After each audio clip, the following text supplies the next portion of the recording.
Sziasztok! Ebben a videóban beszeretném mutatni azt, hogy egy CMD-s, egyszerű CMD-s parancsot.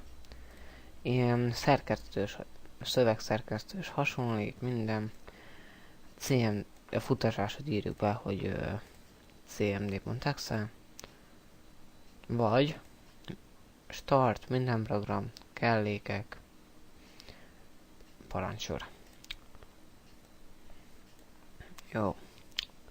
Ha itt vagyunk, első dolgunk elnavigálni, ahova el szeretném menteni.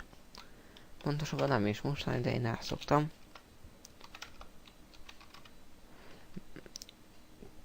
Az asztalra mentem a dolgokat. Kaptunk egy szerkesztőt. És ez mit is lehet ezzel szerkeszteni? Például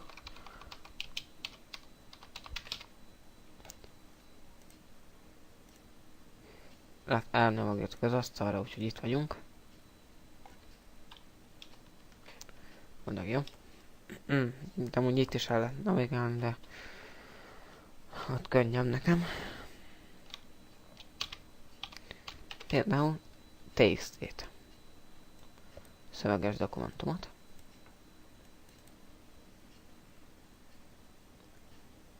Igen. Hello világ.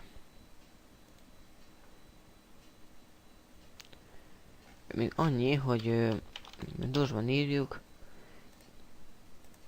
Így.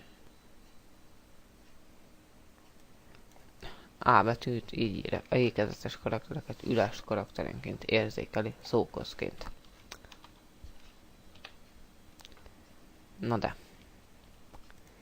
Ez igazából csak hátrány, mert akkor inkább a jegyzet több. De. Például.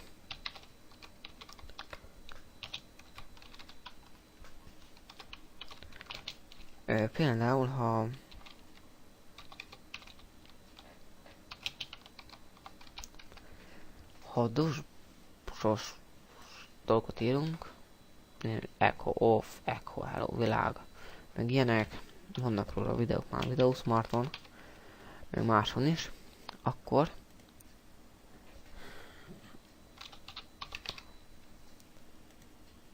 tökéletesen ki fogjuk írni az ékezeteket. Mi most elkezdenénk jegyzetömbe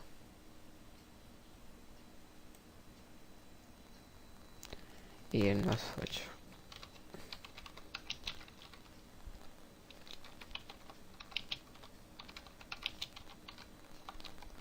ugyanezt, persze a nevet nem fogjuk ugyanazt megadni neki, azt a most 2V.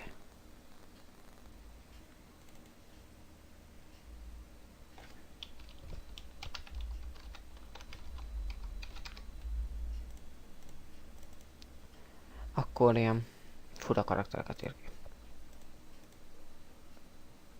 Ennyi volt, sziasztok!